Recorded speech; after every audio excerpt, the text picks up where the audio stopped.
많고, 지금 우리가 1주년부터 해가지고, 그, 종로를 지나서, 이렇게 안양로 지나서 큰 계단이 돼 있어가지고, 날씨도 너무 더운데, 그늘도 없고, 또 계속 오르막을 올라가야 돼서, 500m를 주차장에서 올라가야 돼요. 7월달 한참 더울 때라, 좀 뒤로 미루는 게 안 나겠나, 이렇게 생각했습니다. 그리고 문화재 자체가, 부석사에는 이제 무량수전하고, 또 무량수전 앞에 그 석등하고, 그 다음에 그 조사당에 있는 백화 정도 외에는 크게 안양로라든지 정도 외에는 별로 없어서 다음 달에 가게 돼 있는 법주사였죠. 그쪽은 팽지니까 가서 이렇게 중간중간에 넓은 데가 힘들 때 좀 쉴 곳도 있고, 그래서 법주사를 좀 갔다가 상황을 보고, 법주사에는 또 문화재가 많습니다. 그죠? 뭐 팔상전부터 해가지고 석연지, 마애불도 있고, 또 우리가 그 희귀보살 등의 항로 읽고 있는 이런 부창도 볼 수 있고 해서 공부에 그게 좀 도움이 되지 않겠나. 법주사하고 괜찮겠죠? 사실 공부를 하고. 특히 좀 나이 드신 분들, 여름에 너무 힘들겠더라고요. 제가 나이 드신 분들 하면서 천수보기사님 바라보니까 천수보기사님 눈길을 딱 피하시는, 나이 드신 분은 아니죠.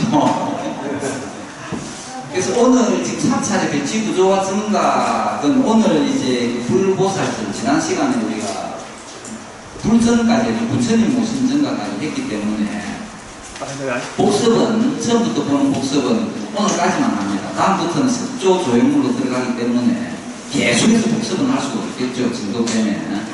오늘 잠시 우리 교단님이 이걸 구입해 주세요. 편하네요. 그렇죠? 네, 보겠습니다. 불교 우주론은 항상 중요해요. 우리가 사찰 문화 해설을 할 때 이 우주론은 우리가 공부를 사찰 문화 해설을 공부했다 하면 알아두는 게 좋습니다.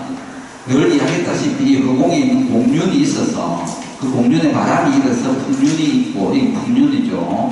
그 물이 생겨서 수륜이고, 그 대지 금륜이 생겼다. 이 대지 금륜 위에 수미산이 있었는데 이 수문산은 이렇다. 우리 지난번에 통도사 할 때 8개 다리가 있을 때죠.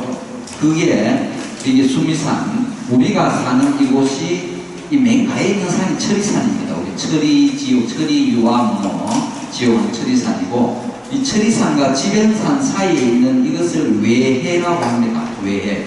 우리는 이 외해 속에 사주가 있어요. 사주가 동쪽에 성신주, 남쪽에 성부주, 서쪽에 우화주, 북쪽에 불호주.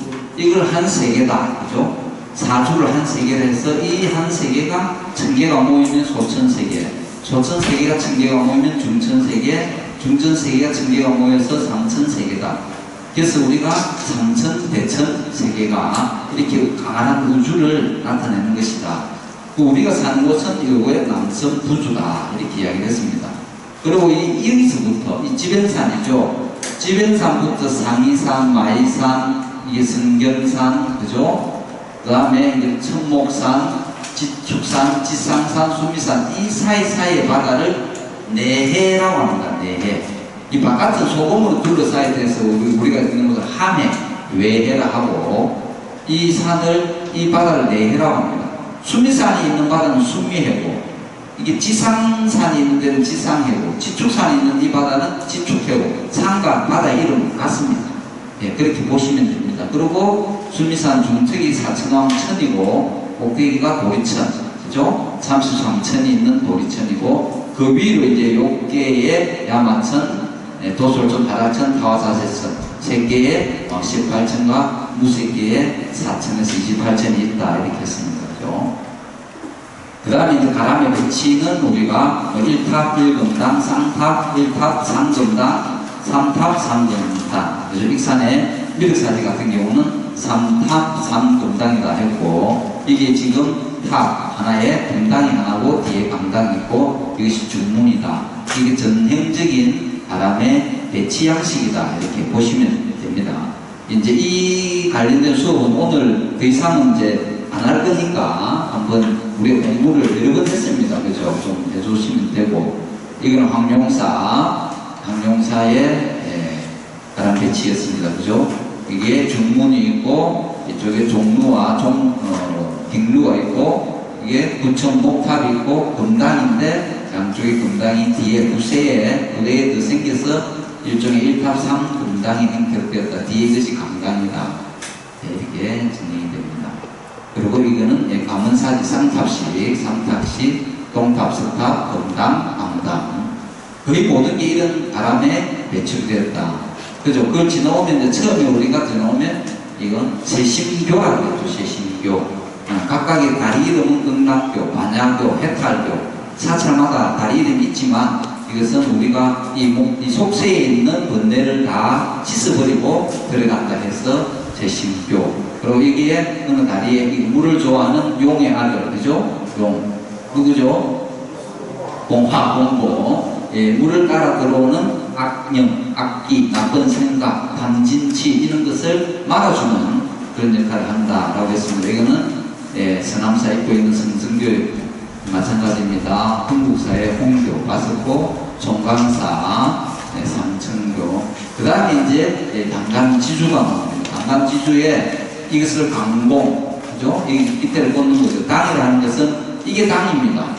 그 사찰의 영역을 나타내거나 사찰의 그날의 어떤 이벤트, 행사, 어떤 기도가 있다, 뭐 지장 기도가 있다, 무슨 입제가 있다라는 그걸 적어주는 게 이 당이고, 이 당을 거는 것이 당간이고, 당간을 고정시키는 이 돌로 된 석조물, 이것을 당간지주라고 한다. 이거는 원자, 원공이다. 이렇게.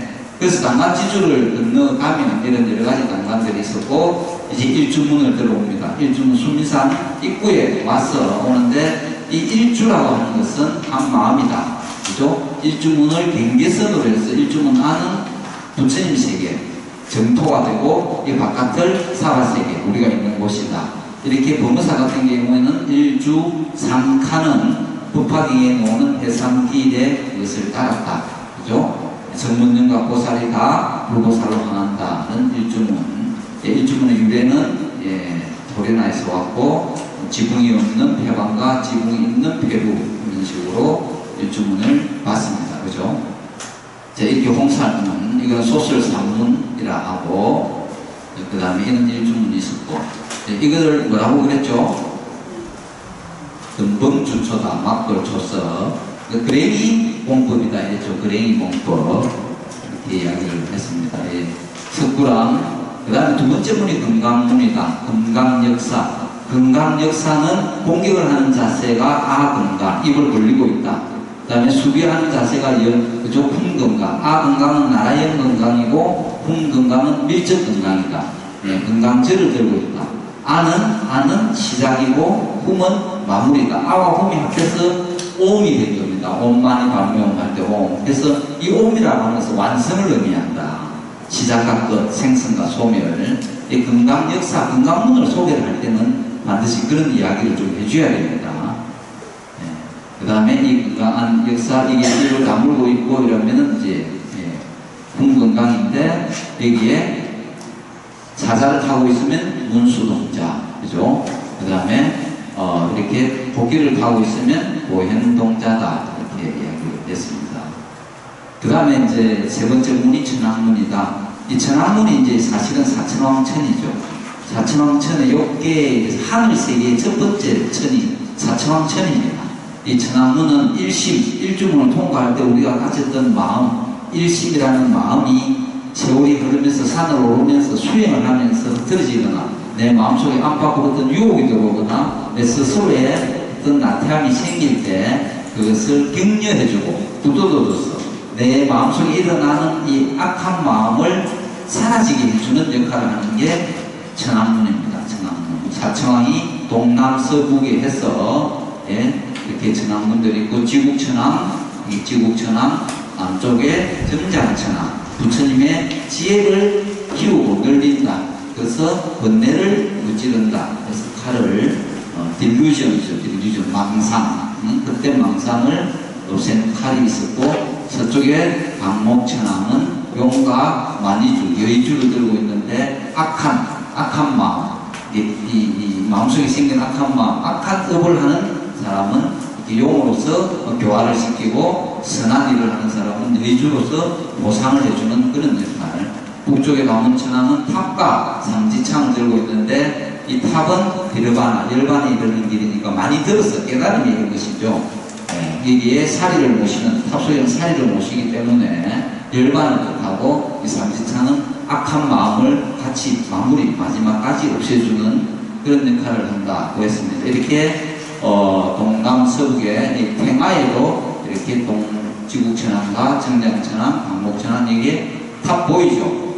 방목천왕 이렇게도 나타난다. 태마에도. 그 다음에 이제 주 북단에 이르는 마지막 문이 부리문입니다. 부리문. 이 사실은 이 부리문에 치면은 이제 수미산 꼭대기에 정상에 올라서 여기까지 지나면 북단에 가면 이게 이제 법계, 불계에 도착을 했다 이런 말이 되거든요. 이 부리문은 난 듀얼리티 둘이 아니다. 뭐가 둘이 아니냐? 너와 나 생과사, 선과 악, 길고 짧은 이런 것들이 다 겉으로 보이기에는 두 개로 구분되어 있지만 실제로 그 근본 뿌리는 하나의 스스로 상호 의존되어 있다. 그런 의미로 그래서 유마의사 중생과 번뇌적 불이다 하는 그런 의미로 불입니다. 그래서 이 불이를 다른 말로 하면 해탈문이죠. 또 뭐라죠? 해탈문 말로 진유문, 응진문, 자하문, 안양문 다 그게 불이 극락 마지막으로 도달하는. 그래서 항상 이 주변에는 입차문내 막존지에 여기서 해라는 이것은 아르말입니다. 아르말. 내가 알고 있는 이것은 좋다 저것은 좋지 않다 하는 그러한 것들을 버려야 됩니다. 부처님의 진실의 세계에서는 둘로 어떤 분별심이 없는 것이기 때문에 이것을 깨우치고 들어가자 합니다. 그래서 이 통도사 부리문 지난 시간에 부리문들입니다. 그 다음에 이제 문을 지나면 이건 누화 진입이라 그랬죠. 누가 아래로 들어간다는 이야기입니다. 이게 겸손하다. 이 부처님 앞에서 나를 낮춘다. 이런 의미입니다. 그래서 누가 있고, 보제라는 의미는 널리 중생을 제도한다. 그래서 이 보제교에서는 법회도 열리고 부처님 설법을 듣고 하는 그런 장소로도 쓰이고, 또 한편으로는 계를 받는 곳이다. 그래서 계를 받는 곳이라서 이름을 금강계단이다. 이 금강이 이 경도가 암석 강물 중에 가장 세기 때문에 한번 계를 받으면 절대 깨트려서는 안 된다. 어떤 일이 있더라도. 그래서 금강계단이다. 이렇게 이야기를 합니다. 그리고 이제 이 마찬가지 이게 이제 부석사에 안양 제가 자리에 갔다 왔는데 이 밑에 계속 계단이 서 있을 곳이었더라고요. 우리가 단체로 가기에는 조금 무리가 나왔습니다. 이건 이제 진동로 각사찰마다 있는. 그 다음에 이제 불전 사물이 모셔진 종각이 나오는데 이 종각은 채용설이라 했죠. 채는 본체이기 때문에 본심이기 때문에 정적인 겁니다. 그래서 법당을 중심으로 왼쪽에 있고 종루라고 하는 것은 용이에요. 용은 좀 움직이는 쓰이는 거잖아요. 작용하는. 그래서 법당 중심으로 오른쪽에 있습니다. 정각의 배치도를 보면 그게 정상입니다. 사찰이 꼭 그걸 따르진 않았지만 원칙은 향좌우가 아니라 부처님 입장에서 우측이 용, 그죠? 좌측이 채. 그래서 지금 우리 법무사 같은 경우는 사실은 대웅전에서 왼쪽에 종로가 있지만 원래 올라올 때 불입은 올라올 때 오른쪽에 그 종로 원래 있었습니다. 그죠? 거기 원래 있던 우리가 채용 설에에서 법무사가 지어진 것이다. 이렇게 보면 되고요. 이 종은 네 가지 불전 사물은 범종이 있고 음파, 목업, 그 다음에 뭐죠? 법고가 있었습니다. 그래서 이 범종은 지옥과 천상에 있는 중생을 제도하기 위해서 친다. 천상도 무색계까지도 언제든지 육도 윤회로 다시 떨어질 수 있기 때문에 완전한 깨달음이 아니라서 천상에 있는 중생들도 이렇게 구제를 받아야 됩니다. 완전한 깨달음이 되기까지는. 그래서 이것을 하대, 이것은 상대, 우애를 첨탄 되겠고, 이 용 이름은 뭐죠? 포레죠, 포레. 예, 포레입니다, 포레. 용의 아홉 아들 중에, 그죠? 예, 우는 걸 좋아해서 포레. 포레를 무서워한 데서 당목은 포레로 만들고. 그래서 이걸 연례라 했죠. 연례 9개는 부계다. 지옥부터 성문전과 보살까지 부계를 했고, 이 각을 연각이 종 하나에 4개가 있으니까 이건 사생이다. 난생, 태생, 화생, 습생이다. 그렇게 해서 총 36개의 종신 자체가 비로자나 법신이기 때문에 우리가 밀교에서 나오는 만다라죠. 만다라의 행상을 이걸 전개도로 펼쳤을 때 그런 형태로 된다 이 말입니다. 동남서북으로. 이건 비천상이고, 그죠? 비천상. 옆에 이게 치는 데가 강자라고 합니다. 예, 그러기 범종이고, 그 다음에 이제 이런 범종들 마찬가지입니다. 공부를 다 거의 다 이런 형태입니다. 한국 범종의 특징이 뭐라 했죠? 특징이, 한국 범종의 특징은 이 항아리 모양으로 이 중간 내려오다가 여기서 볼록해지면서 밑으로 다시 좁아집니다. 한국 범종의 특징은 이것처럼, 그런데 일본종이나 중국종은 이 선이 그냥 이렇게 옆으로 퍼져요. 이렇게. 우리가 민흘림 기둥처럼 이게 그냥 이렇게 퍼져버립니다. 아니면 일자가 되든지. 근데 한국종은 배울림 기둥면으로 중간에 약간 볼록해지면서 내려오면서 좁아지는 종구가, 여기 밑에는 종구죠. 이 종구가 좁아집니다.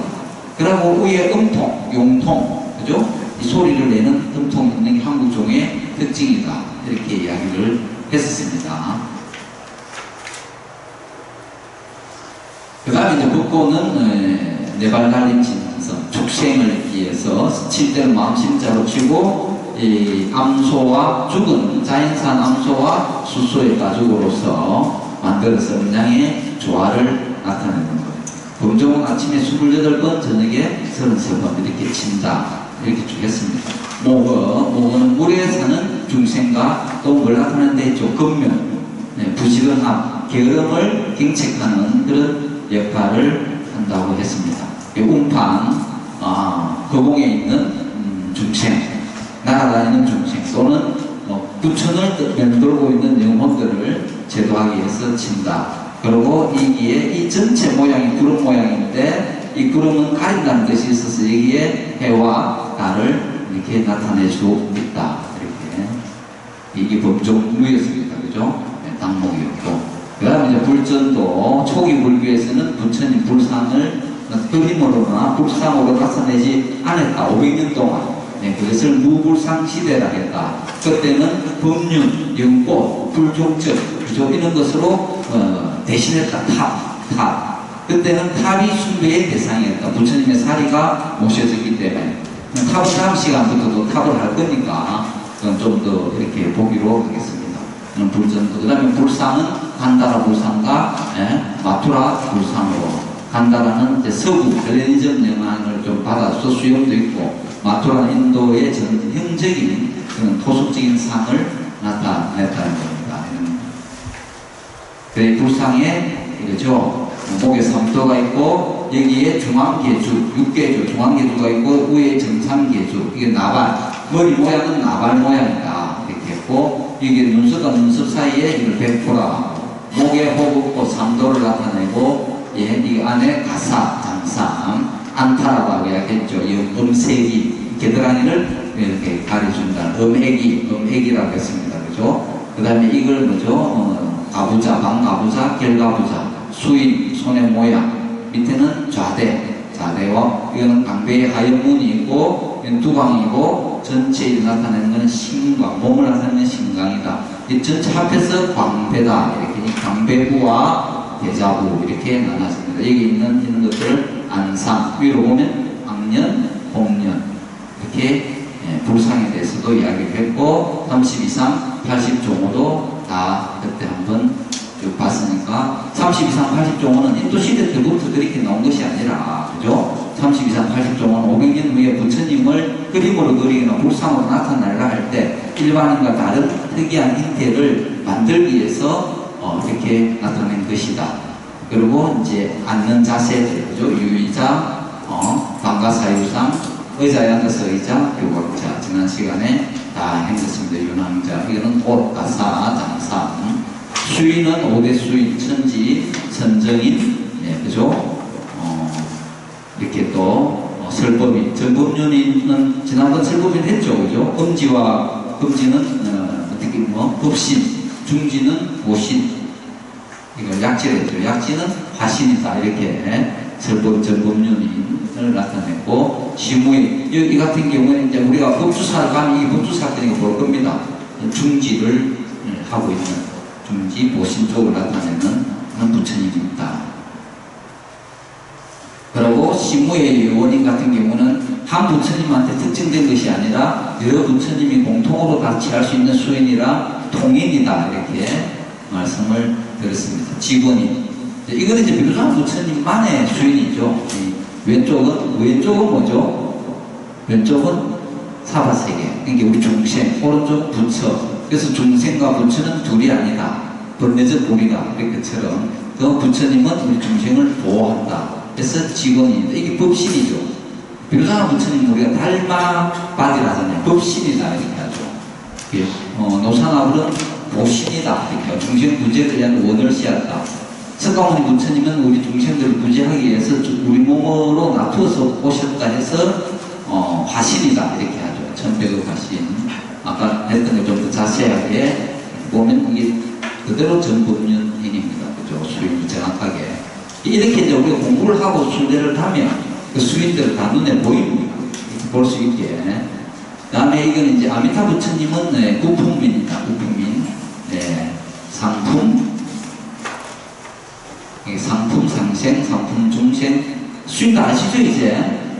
선정인의 자세에서 음지와 음지는 상생, 음지와 중지는 중생, 음지와 약지는 하생. 두 손을 다 들고 있으면 중품, 그죠? 중품. 그 다음에 하나를 들고 하나를 내리면 하품이다. 이렇게 다 설명인 공부를 우리가 했습니다. 이런 또, 그 다음에 여기. 그건 지난 시간에 이제 정각에 불전을 모실 때 제일 먼저 나오는 게 정멸보공. 부처님이 진신사리를 모셨기 때문에 불상을 따로 모시지 않는다. 우리나라 5대 정멸보공 공부를 했습니다. 대웅전은 석가모니 부처님을 모시는 곳이다. 석가모니 부처님이 법화경에 대웅, 진리의 대웅이다라고 나와 있기 때문에 그 석가모니 부처님을 모시고 좌우협신은 혼수와 고인이 주존인데 때에 따라서 제아갈라보살과 또 미륵보살을 모시기도 하고 또 대웅보전이라 할 때는 세 분의 부처님을 모실 때는 중앙에 석가모니불, 왼쪽에 약사여래불, 오른쪽에 아미타불 이렇게 모신다라고 했습니다. 대웅전. 이거 화강대라 했죠. 화강대 또는 정료대. 이 횃불을 밝은 대로 료자 정료대다. 그 다음에 대웅전, 법문사 대웅전에 대해서 알아봤고, 탱하였죠. 이게 불상에 우리가, 법문사의 불상은 항마촉진 중에서 이 왼손이 음지와 이렇게 중지를 잡고 있는 것은 조선시대 후기에 이러한 수인들이 많이 나타난다. 사찰에 가서 자세히 보면 원래는 이 선정인이거든요. 선정인의 자세에서 오른손을 풀어서 오른 무릎을 올려놓고 땅을 가르치는데 조선시대 후기의 불상들은 이렇게 음지와 중지를 잡고 있는 약간의 설법인과 비슷한 그런 형태를 취하고 있는 항마촉진을 하고 있습니다. 제아갈라와 미륵보살을 했고요. 이게 이제 후불탱하는 영산 해상도가 영축산에서 법화경을 설하시는 거다. 닷집, 위에 있는 건 닷집이고 이렇게 삼세불 직원인 이제 비로자 부처님을 모신 곳을 대적강전 또는 대강명전, 그죠? 그 다음에 비로전 또는 함전. 그 비로자 부처님의 해사처럼 함사, 주불일 때는 대적강전이 되고 세 부처님을 모십니다. 세 부처님 모시면 왼쪽에 노산화불은 특징이 거기가 이렇게 보관, 화관을 쓰고 보살 형태를 하고 있다. 중생 제도를 위해서 원을 씌웠기 때문에 직원인을 하고 있고 여기는 설법인을 하고 있습니다. 그 다음에 천백을 하신 석가모니들 아마 촉진을 하고 계시고 그 구피문 행거고 이렇게 해서 수인을 했고 천불만 모셨을 때는 행겁의 천불이라 했죠. 행겁. 삼천불일 때는 과거의 장언급, 현재의 행급, 미래의 성수급 각각 천불씩 모셔서 삼천불이다 이렇게 했고요. 금산사의 미륵부처님을 모신 곳은 미륵전이다. 또는 뭐죠? 용화전도 있죠. 자시전. 이제 그 정도는 우리가 다 알 수 있습니다. 그죠? 금산사의 미륵불상을 했고 그 다음에 이게 뭡니까? 자, 지금부터는 이제 오늘 수업 정도입니다. 저기까지 우리가 했고, 오늘은 이제 부처님을 모시는 건 다 했고, 나한전입니다. 나한이라고 하는 것은 아라한의 준말입니다. 아라한. 이 아라한은 뭐예요? 산스크리트로 아라한입니다. 영어로 하면 아라핫 이렇게 이야기해요. 우리가 영어 사전을 찾으면 ARHAT 아라핫 이렇게 아라한을 줄여서 나한이다. 부처님의 제자 중에 깨달음을 이룬 자예요. 그러니까 초기불교에서는 아라한이 되는 게 최고의 목표입니다. 그래서 상구불인데 깨달음으로서 끝나는 거죠. 대승에 오면서 하중생 내만 깨달아야 되는 것이 아니라 다불사상이 오고 보살사상이 오지만 초기불교에서 최고의 목표는 아라한이 되는 거예요. 그래서 아라한의 단계를 음복이다, 공양받아 마땅하다, 또는 뭐라고 하죠? 무학이다, 그 이상 배울 것이 없다, 이렇게 합니다. 이 아라한의 단계에는 사향사가라고 나와요. 사향사가 들어봤죠?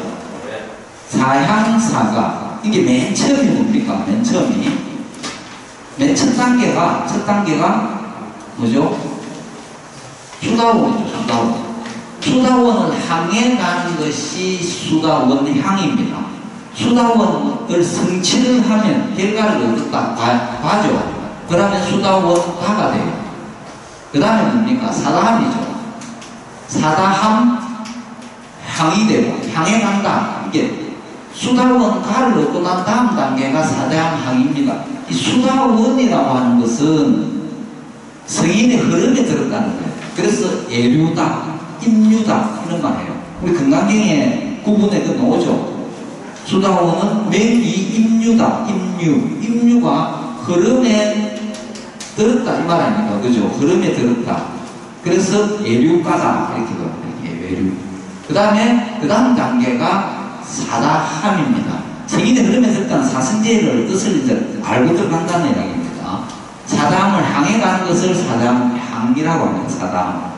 그 다음에 사다함에 성취를 했다면 사다함과, 그래서 사향사가, 그 다음에 아나함향, 아나함과, 그 다음에 아라한향, 아라한과 해서 사향사가다. 교재에 보면 사상 8배다. 그죠? 이렇게 그렇게 나오는데, 그 총 합해서 8가지예요.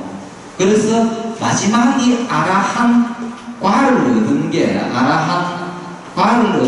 우리가 말하는 아라한입니다. 응복, 무학, 더 이상 배울 게 없다. 그 밑에 단계까지 계속 가는 거예요. 그래서 사다함은 한 번 욕계에 돌아오는 겁니다. 한 번 욕계에 돌아와서 깨달음을 얻는다는 거예요. 이게 죽었어. 한 번 다시 돌아오는 거죠. 그래서 일례다. 이렇게 합니다. 일례. 한 번 돌아온다. 하나 일자에 올레자거든요. 그래서 일례다. 그럼 아나함은 뭐냐? 아예 안 돌아오는 거예요. 다시 난 리턴. 다시 돌아오지 않는다. 그래서 불례다 또는 불환이다 이렇게 이야기합니다. 그게 아나함입니다. 이게 아라한은 이제 완전히 성취를 한 거죠. 아라한은 이렇게 하는데, 여기에 모셔진 남전에 모셔진 분들은 아라한들이에요. 아라한들. 깨달은 유전자. 그 과정은 이렇게 되어 있는 거고. 그래서 주로 16 아라한을 모시기도 하고 500 아라한을 모시기도 합니다. 그죠? 어떤 데는 가면 1200 아라한도 이렇게 모셔요. 근데 그 부분은 특히 16나한전이 있고 500나한은 우리가 부처님이 열반한 후에 1차 결집을 하죠. 가설이. 부처님의 말씀을 정리하기 위해서 결집을 합니다. 그때 그 왕사성이 7역굴에서 부처님 열반 직후에 500명의 아라한 가설이 소집을 하죠.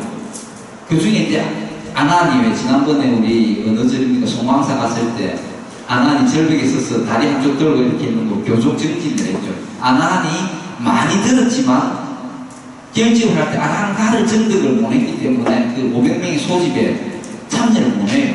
그래서 다시 정진을 해서 돌아왔다. 이렇게 해가지고 그때 당시의 모임을 500아라한으로 보고 1250일 사고 1200일이라면은 우리가 가섭 삼행제 있죠. 부처님의 생애에 보면은 가야산 꼭대기에서 가서 불을 섬기는 가서 우르벨라 가서 낮에 가서 가야 가서 해갖고 500명 제자 삼행제의 제자들이 총 1000명이에요. 거기다가 또 250명이 누가 있었냐면은 산다의 벨라티부타에 있었던 소속 제자 있었죠. 누굽니까? 사리불하고 목건냐. 그분들이 이 기일을 하면서 제자들이 같이 와서 1251명이 돼서 그때부터 가야산에 이제 정상에 이렇게 우리가 설을 하거나 또 경전에 보면은 항상 여시아문, 일시불제, 사이국, 이수, 고독은 여대 비구 중 1250인 구 이런 말이 나오잖아요. 1250인이 모였다. 항상 같이 따라다니면서 법을 듣는 그런 제자들을 모신 것을 나았는데 결국은 이 아라한데 스승은 누굽니까? 석가모니 부처님이죠. 그래서 나한전에는 항상 석가모니 부처님을 모시고 거의 대부분의 나한전은 특별하지 않는 경우에 그 과거의 보살인 제아갈라와 미래의 보살인 미륵부를 나한전에는 거의 다 모시는 것을 원칙으로 하고 있습니다. 그렇게 법무사도 마찬가지고요. 이렇게 좌측에 8아라한, 우측에 8아라한에서 16아라한을 모시는데 항상 스가 있는 분들이 이렇게 보면 가습과 아난, 그 중에 상수제사를 이게 아난과 이 앞에 아섭을 모십니다. 그러고 8분들 모셔요. 우리 어디죠? 거조사입니까? 거조와? 예, 거기에는 500명에다가 526분을 모셔놨어요. 그러니까 10대 제자도 있고 16아라한도 있고 따로 500아라한을 해서 이 거조사에 나한전에 가면 영산전이죠. 거기 가면 526아라한을 모셔놨다. 사실 티베트 불교에서는 이 사리불과 목건년이 상수제자예요. 우리 일반의 불교에서는 가습과 아난이잖아요. 근데 티베트 불교로 가면 사리불하고 목건년을 상수제자로 보고 있습니다. 그게 중요한 건 아니지만 그렇죠. 이렇게 나한전입니다. 여기가 어디죠? 거조함의 나한전입니다. 조금 전에 제가 말씀드린 이 영산전입니다. 원래 영산전은 통도사처럼 팔상석도를 모셔놓고 팔상도를 모셔놓고 영산은 같은 의미입니다. 영축산에서 법화경을 설하신 건데 거기 깨달음을 얻은 제자를 모셔놓고도 영산전이라고 하는 것도 많습니다. 이 거조사처럼 이 거조사의 영산전도 우리가 알고 있는 주심포죠. 주심포의 베를린 기둥의 고려시대 건축물 중에 하나입니다. 고려시대 건축물 주심포의 베를린 기둥 뭐 있죠? 봉정사의 극락전, 수덕사의 대흥전, 부석사 무량수전, 고려시대 대표적인 그의 이것도 마찬가지 같은 동시대의 영산전입니다. 거조사에. 자, 이렇게 되었고요. 이 안에 가면 이런 식으로 석가모니 부처님을 모셔놓고 이런 식으로 1526명의 아라한들을 모셔놓은 겁니다. 거의 우리가 이 절만자 있죠. 절만자를 행상한 게 뭡니까? 절만자를 행상해서 하밀성 법계도 있죠. 법계도 절만자지만 이걸 주로 기준에서 본다가지고 거조사의 영산전도 나한전 526분의 나한을 이런 식으로 돌 수 있게끔, 돌면서 볼 수 있게끔 다 모셔놨습니다. 이 하나는 앞에 이게 뭘까요? 네. 어떤 분이 한 분 앞에 절을 1배씩 하고 사탕을 하나 올리더라고요. 이렇게 총 다 하면 몇 분, 526분에 절을 하고 부처님 앞에 또 3배를 하고 이러니까 대단한 정성이죠. 그래서 이 한 분 앞에 하나 이게 다 있습니다. 나올 수 있는 신물을 받을 수 있는 이런 행산들입니다. 이거 여기는 어딜까요? 네? 그렇죠. 약천사에. 약천사에도 이런 식으로 500 나한전 이렇게 되어 있습니다. 제주도 약천사에 참고로 올려놨습니다. 항마촉진을 하고 있는 석가모니 부처님. 자, 제주도 약천사에도 이런 식으로 500 아라한들을 모셔놓고 있다. 이거는 이제 어디입니까? 여기도 마찬가지다. 이 나한전들은 각 사찰마다 거의 같이 있습니다. 그 다음에 이제 뭐냐면 판전이라는 게 있어요. 판전. 우리 교수에 보니까 판전이죠.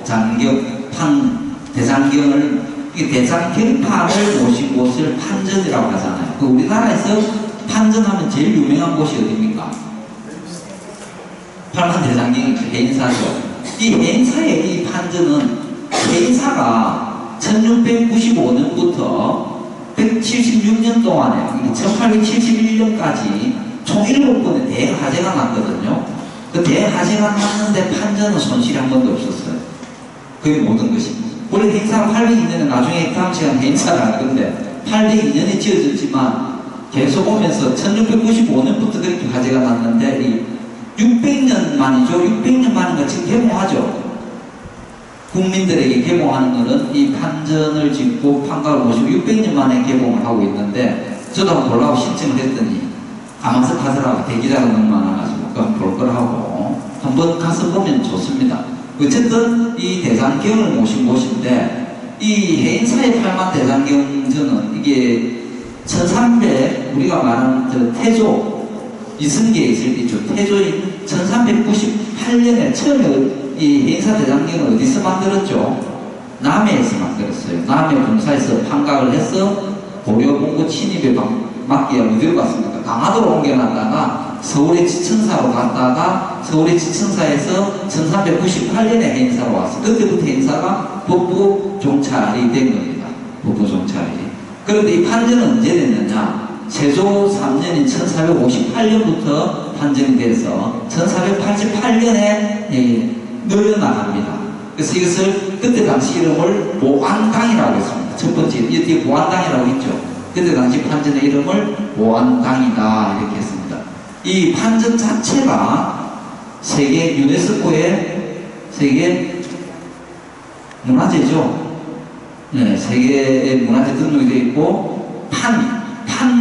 목판 자체는 기록유산으로 되어 있습니다. 그죠? 이 우리나라에서는 국보 52호예요. 그래서 국보 52호로 지정이 되어 있고, 이게 판전이 나중에 보면 이쪽이 남쪽입니다. 이 판전이 그 해인사의 대적강전에서 계단으로 올라가거든요. 그럼 이 대장경 판전이 어떤 행태하냐면은 해인사 대적강전의 비로자나 부처님이 경판을 머리에 이고 있는 행상이에요. 그걸 우리가 뭐라고 합니까? 경판 머리에 이고 있는 불사를 정대불사라고 하죠. 그 정대불사의 행태를 하고 있고, 남쪽 판전의 이름을 수다라전이라고 합니다. 수다라전. 그리고 북쪽 판전은 법보전 이렇게 이야기해요. 법보전. 이 안에 이런 식으로 되어 있습니다. 워낙 잘 지어서 이 창문도 보면은 이 수다라전은 밑에 창이 위에 창의 크기가 3배입니다. 이게 수다라전. 그럼 저쪽에 북쪽에 있는 보안 법보전은 위에가 이 밑에보다 3배가 커요. 그 바람이 이런 식으로 순환을 해서 돌 수 있게 항상 이게 바람, 습도, 이 땅 자체에도 원래 땅의 재질이 좋지만 안속에 숯, 햇가루, 그죠? 차를 섞어서 여름에 비가 많이 오거나 수분이 많을 때는 땅에서 수분을 흡수를 하고 있고, 겨울에 건조할 때는 수분을 올려서 항상 습도를 일정하게 유지해준다. 이게 세계적으로 좀 유명한, 그때 당시에 이렇게 과학적으로 건물을 지은 이게 판전입니다. 이런 식으로, 그죠? 안에는 이런 식으로, 갱판이, 갱판이 몇 개요? 81,258판이라고. 글자 수만 5,200만 자라고. 84,000 법문이 이 속에 다 들어있는 어마어마한 것. 이 자체도 국보 32호입니다. 이 판전 자체도 우리나라에서는 국보 32호로 되어 있고, 그 다음에 판전, 나중에 해인사할 때 한 번 더 보기로 하고, 그 다음에 이제 이 어느 정각일까요? 낙산사. 다 잘 아시네. 낙산사의 이 정각 이름이 뭐죠? 원통보전입니다. 원통보전은 어느 보살님을 모신 거죠? 간센보살. 간센보살이 거기에 주부릴 때는 원통전이다 이렇게 합니다. 원통. 원통은 어디서 온 말이냐? 이근 원통이다. 이근. 소리, 기로 듣는 것. 이 세상의 중생들의 소리를 다 기로서 듣는데 걸림이 없다. 이 말이죠. 다 들었어. 그래서 이 간센보살을 모신 정각을 간음전 또는 간센보살이 머무는 곳이 어디죠? 사는 곳. 보타나카산. 인도 남해에 있는 보타나카산이거든요. 거기서 사는 것이 돼서 간센보살을 모신 정각을 보타전 이렇게도 합니다. 우리가 낙산사가 보통 낙하산을 줄여서 낙산사를 하거든요. 여기서는 낙산사의 원통 보존이다. 관세음보살은 법화경에 어떻게 놓냐면 중생의 근기에 따라서 33가지의 모습을 변화해서 놔두어 나타난다. 그래서 응신, 33응신이다. 관세음한 관할 감사잖아요. 그죠? 세상의 소리를 관한다. 살펴본다. 그래서 중생의 모든 고통을 다 들어주시는 분이 자비의 보살이다. 자비의 관세음보살이다. 이렇게 하는데, 다른 말로 하면은 우리가 산스크리트로 하면 우리는 아발로키테 스바라 이렇게 이야기를 하잖아요. 근데 원래는 아발로키테 수바라 이렇게 됩니다. 아발로키테 수바라 이렇게 관세 관자제하다. 두루두루 차지해서 걸림이 없다. 이는 의미로 하고 있습니다. 원래 33 우리 관세음보살 증언할 때 보면은 나무 보문시현 월려홍심 이렇게 나가잖아요. 보문시현 하는 게 근기에 따라서 나타나는 방향 다르게 해서 나타난다. 그 말입니다. 그죠? 원래는 육간음이에요. 육간음이 성간음이고 교재에 있습니다. 나중에 읽어볼 거니까 좀 먼저 보고 한다고. 성간음이 본신이고, 그 다음에 천수간음이 있고, 그죠? 마두간음이 있고, 11명간음이 있고, 우리가 여기 인간 세상에 있는 존재간음, 천상을 다스리는 여유간음. 그래서 이것을 경전에 따라서 또는 기록에 따라 좀 다르지만 성간음은 지옥을 담당하고, 천수간음은 악의 세계를 담당하고, 그 다음에 마두간음은 축생을 담당하고, 그 다음에 11명간음은 아수라를 담당하고, 인간 세계는 존재간음이고 천상 여유간음이다. 그 중에 본신은 성간음이다. 그 내용의 기록에 따라서 좀 차이는 나지만 어떤 그러한 성격을 지니고 있다. 그래서 관세음보살을 오신전각을 관음전 또는 자비전 또는 보타전 이렇게 원통전 이렇게 나타냅니다. 관세음보살이죠. 관세음보살 중에 11명간음 복습 한번 해볼까요? 앞에 세 명은 무슨 상을 짓고 있댔죠? 네? 그 이야기입니다. 누구 이야기하던데? 자비상. 우리 대신 준비 이야기했습니까? 반하신, 예. 그렇죠. 자비상, 자비로운 상입니다. 경기가 있는, 빛 높은 사람들 보고 자비를. 왼쪽 세면은, 네? 아시는 분, 왼쪽 세면. 이게 자상을 나타내고 진상, 쓱내는 사람, 근기가 좀 낮은 사람 보고 좀 잘 따라오라고 화를 좀 내가지고 끌고 가는 진상. 오른쪽에 세면은 배가 상출상, 희디를 드러내고 웃는다. 좀 더 근기가 높은 사람이에요. 그럼 9면이잖아요. 뒤쪽에 한 면이 있어요. 그거는 대복소상이다. 크게 웃는 상이다. 그리고 머리 위에 하나는 불면상이다. 부처님상. 그래서 11면 가능이다. 그리고 천수천하는 손이 꼭 1000개는 아닙니다. 보통 36수 이렇게 놓는데 손가락에 또 눈이 하나씩 있어서 1000개의 손에 1000개의 눈을 가지고 중생을 다 관하고 소리를 듣는 데서 천수천한 이게 관세음입니다. 이건 어느 가문창입니까? 예, 나선사. 관세음보살의 특징은 보관에 뭘 나타내죠?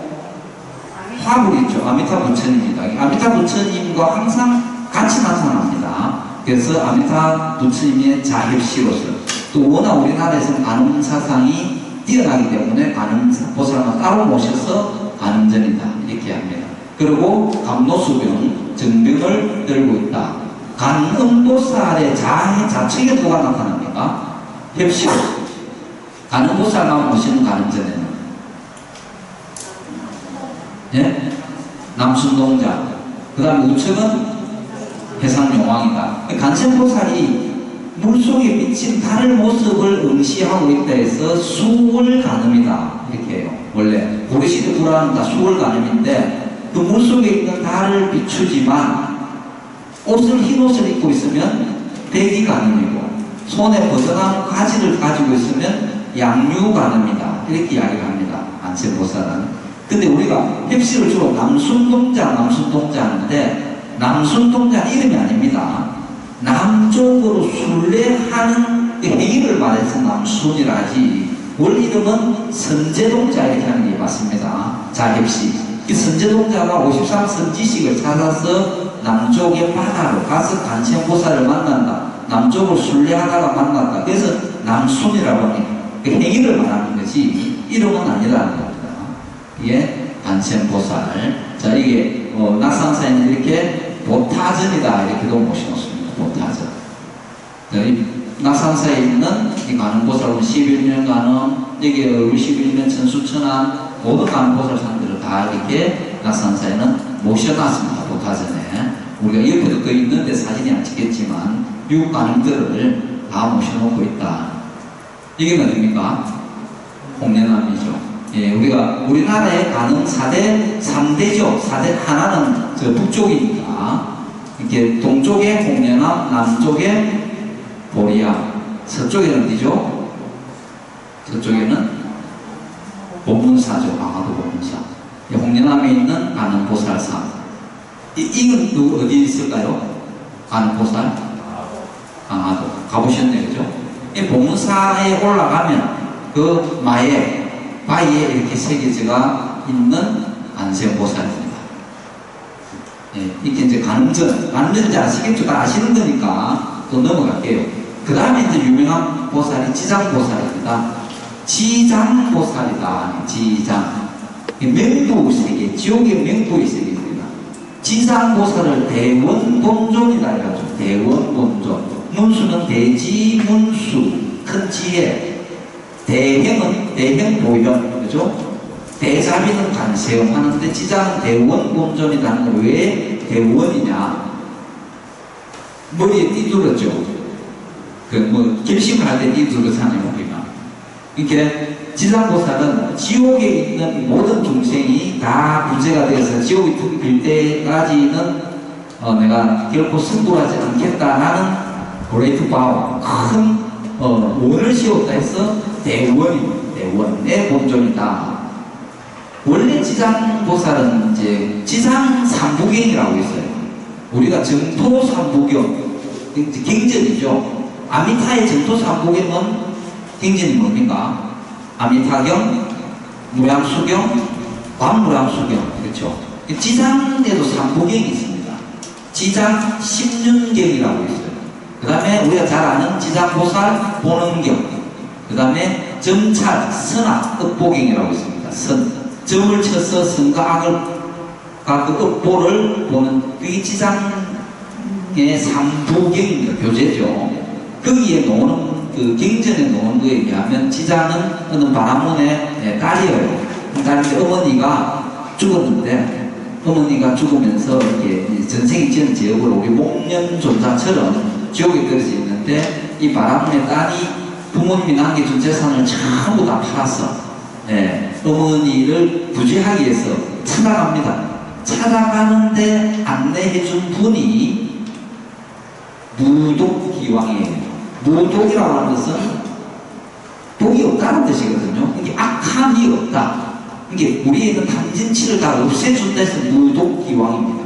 그걸 안내한 바라문의 딸이요 하시는 지장보살이고, 그 어머니를 찾아갔는데 안내해준 분이 무독기왕이에요.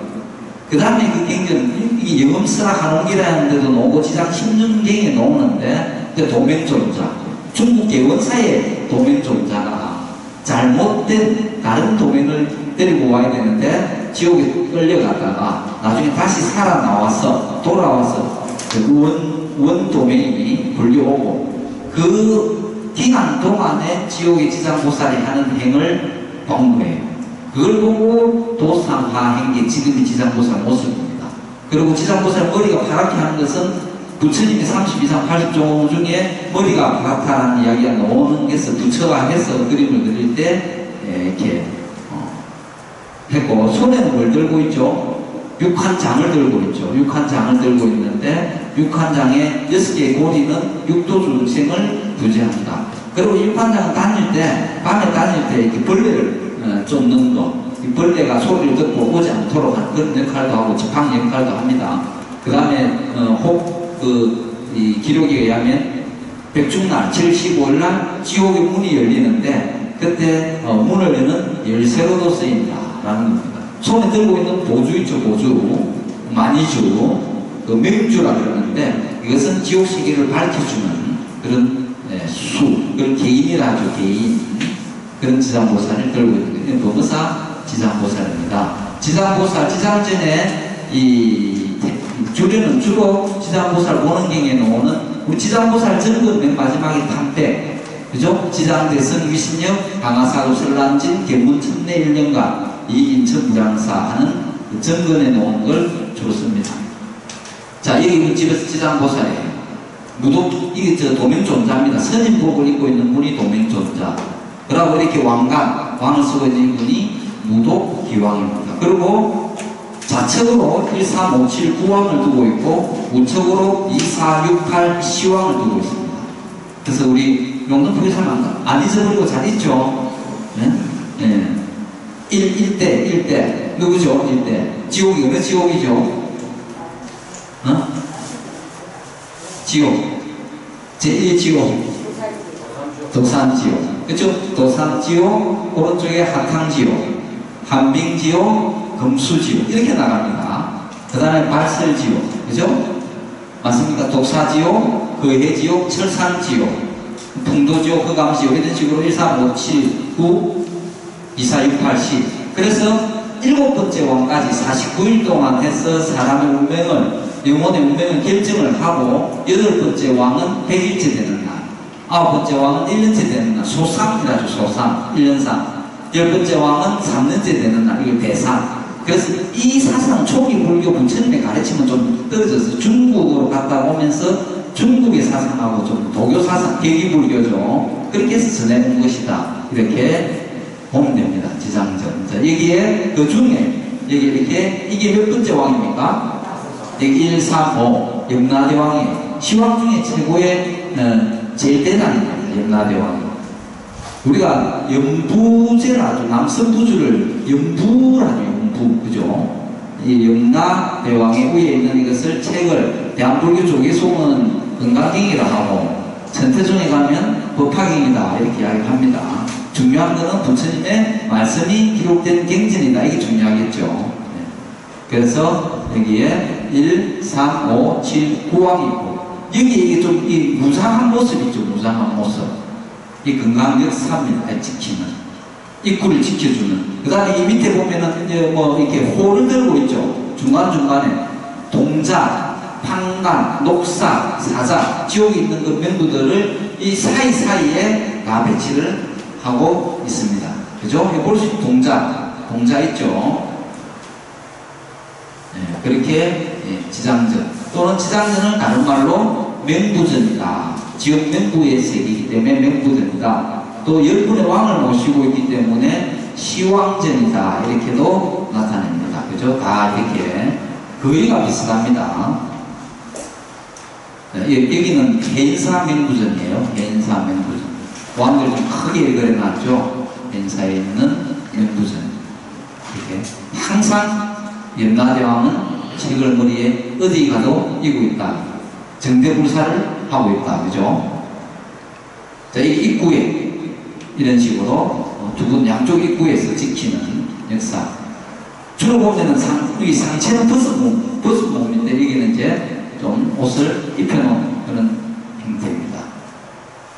여기 명부들 이렇게 가지고 올리려고 이렇게 다 기록 보고하려고 다 들고 있죠. 저게 그렇습니다. 자, 이거는 청년함의 지장. 청년함의 원래 이렇게 들고 있고 지장보살들.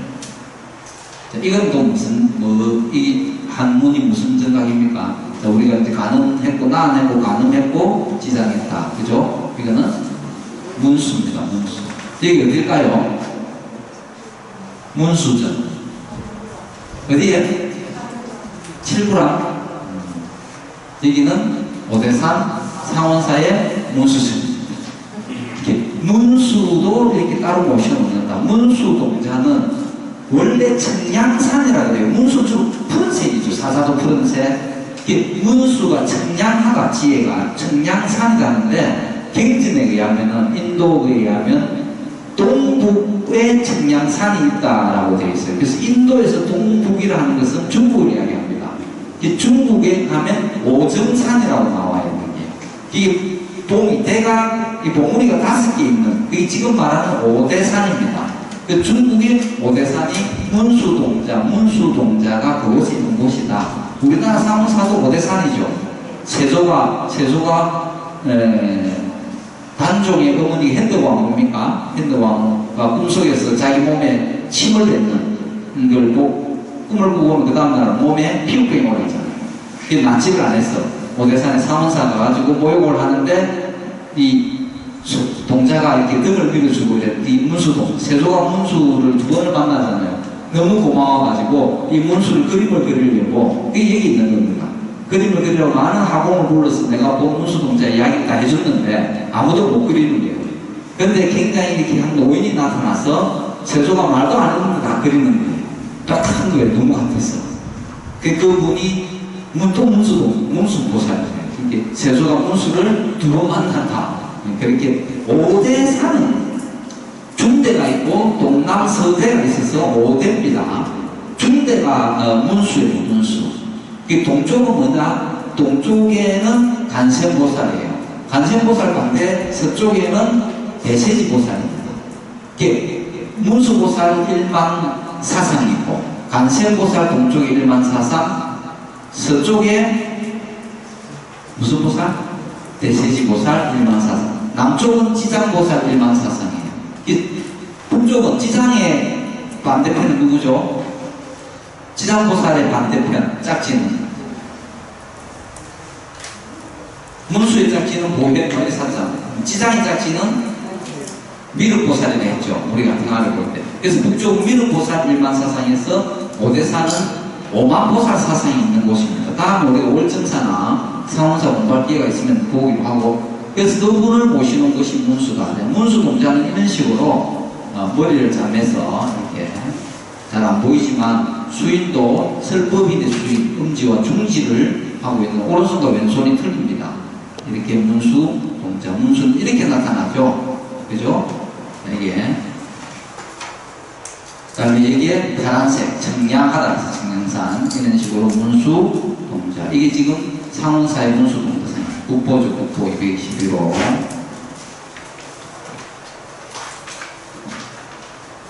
그 이제 문수를 하고 나면, 그럼 이제 웬만한 보살은 다 했죠. 그 다음에 이제 우리가 어디로 넘어가냐면, 이거는 뭐겠습니까? 무슨 팽하겠습니까? 무슨 팽하? 네. 칠성팽합니다. 그래서 우리가 지금까지는 이제 부처님과 보살을 모시고선 전이라고 했죠. 전이라고 했고, 그 외에는 이제 각이 됩니다. 각. 지금 오늘 수업하는 건 다 대부분 알고 있는 내용이죠.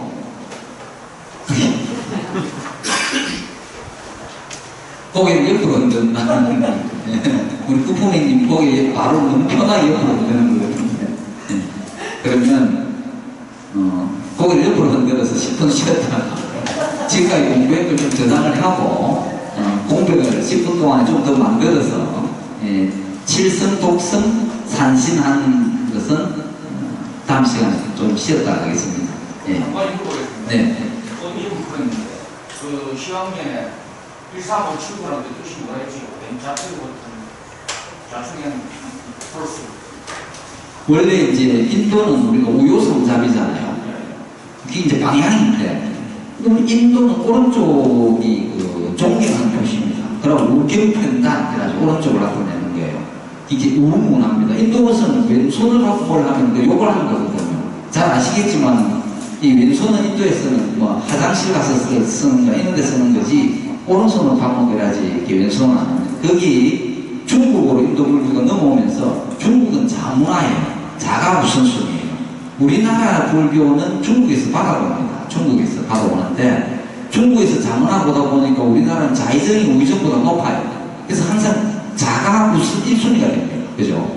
그런데 아까 말씀드린 정일품과 종일품이 있는데 정일품하고 종일품, 정일품이 높지만 종일품이 두 번째인데 저 2품보다는 종이품이 높아요. 1품이니까. 그래서 2열에 두는 것이 아니라 같은 1열에 두는 거죠. 같은 1열에 두지만 1순위를 왼쪽에 두고 두 번째 왕을 오른쪽에 두고 그러다 보니까 1, 2, 3, 4가 되는 거예요. 여기 1, 2, 3, 4, 5 해보면 만약에 불교에서 순위가 없지만 순위를 굳이 따지자면 이쪽이 전부 다 1, 2, 3, 4, 5왕이 다 있고 이런 완전히 무시가 되는 거니까 그런 균형을 잡아주는 거죠. 그래서 팔상성도도 1, 2, 3, 4입니다. 좀 쉬었다 할까요? 네, 되겠습니다.